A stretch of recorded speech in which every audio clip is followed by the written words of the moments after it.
Bonjour à tous, dans cette nouvelle vidéo, je vous emmène dans la région des Hauts-de-France pour y découvrir 4 lieux historiques. Avant de commencer, je tiens à remercier ceux qui me suivent et me soutiennent. Petite nouveauté pour la chaîne, j'ai investi dans un micro et un drone pour pouvoir vous proposer des vidéos de meilleure qualité. Je vous laisse ici, je vous souhaite un bon visionnage à tous. Place au générique.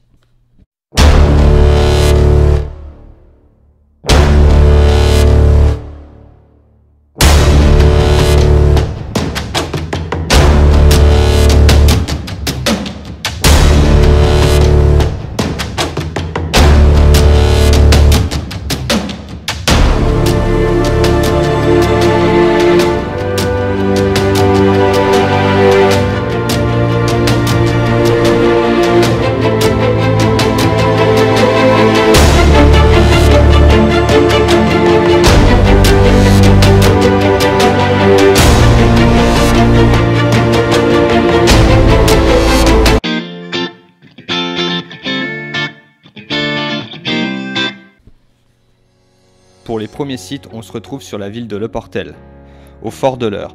C'est un fort bâti sur la mer en 1804 sous la direction du capitaine du génie Gouville.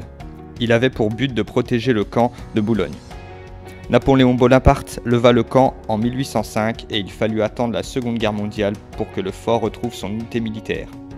Le site est accessible en marée basse uniquement et est malheureusement aujourd'hui partiellement détruit par les vagues.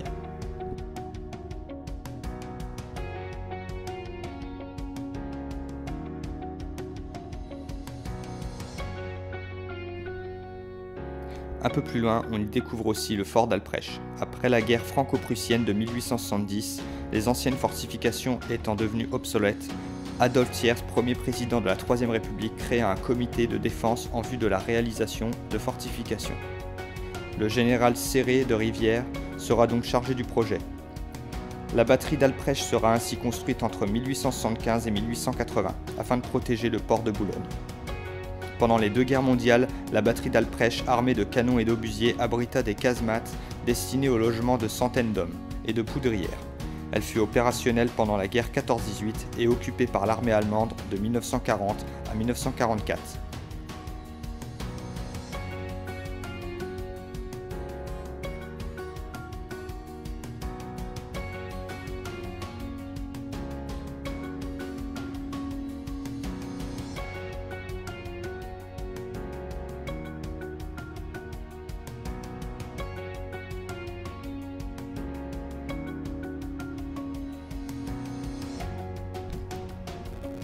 L'ensemble du fort est en bon état.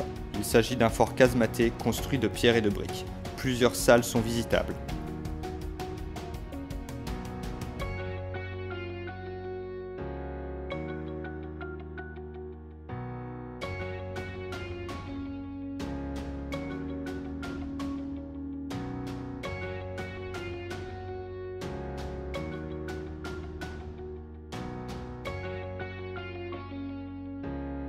Alors ici c'était le magasin de stockage du fort. Je sais pas si on verra grand chose. Nickel. Là-bas on va aller voir les latrines. Et donc ici c'était les latrines. On peut voir encore.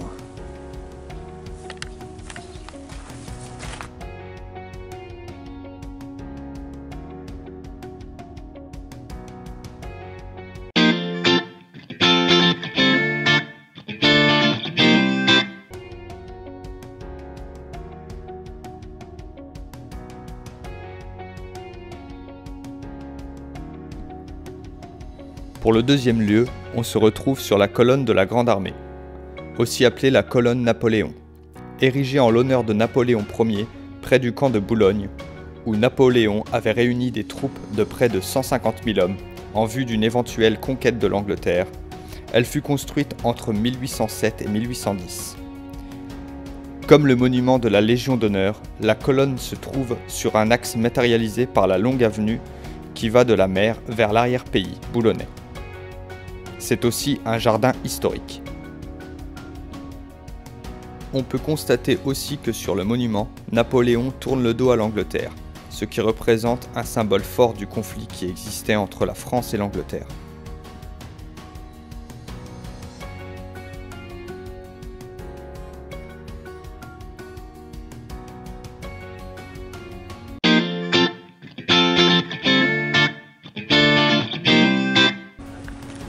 Maintenant, on se retrouve dans la forêt domaniale d'Écault, entre Boulogne-sur-Mer et le Touquet, qui abrite le chemin des Juifs.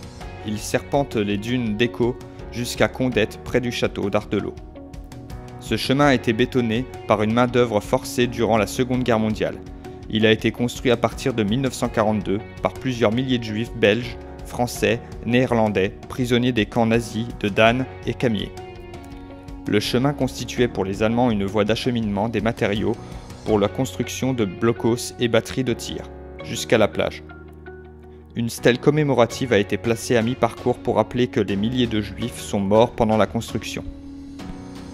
Ce chemin fait partie de plusieurs parcours de randonnée où l'on peut y découvrir plusieurs blocos. Je vous laisse admirer le paysage avec des prises de vue en drone.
Pour le dernier site, on se retrouve au château d'Ardelot, qui est un château fort situé sur la commune de Condette.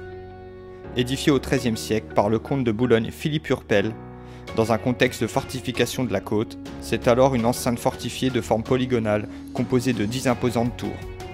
C'est également une demeure plaisante pour les comtes de Boulogne. Il devient une place forte royale lors du rattachement du royaume de France au XVe siècle. En 1615, la régente catholique Marie de Médicis, mère de Louis XIII, envoie le maréchal d'Ancre assiéger le château qui était devenu fief protestant et appartenant au marquis de Bonnivet. La régente ordonna le démantèlement du château. Réduit à l'état de ruine, il restera sous l'autorité royale jusqu'à la Révolution française.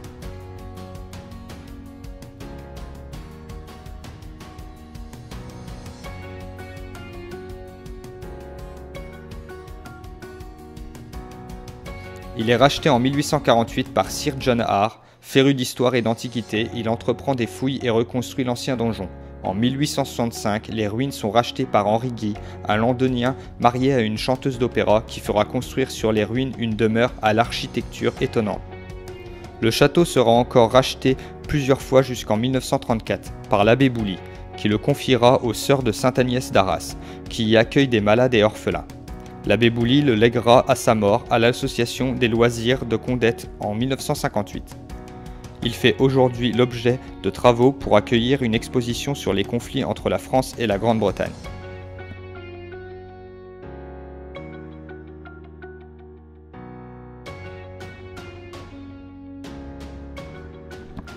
」 C'est ici que la vidéo s'achève. En espérant que ça vous aura plu, n'hésitez pas à soutenir la chaîne en vous abonnant et en partageant. C'était Arestos, je vous dis à bientôt pour de nouvelles vidéos sur d'autres lieux.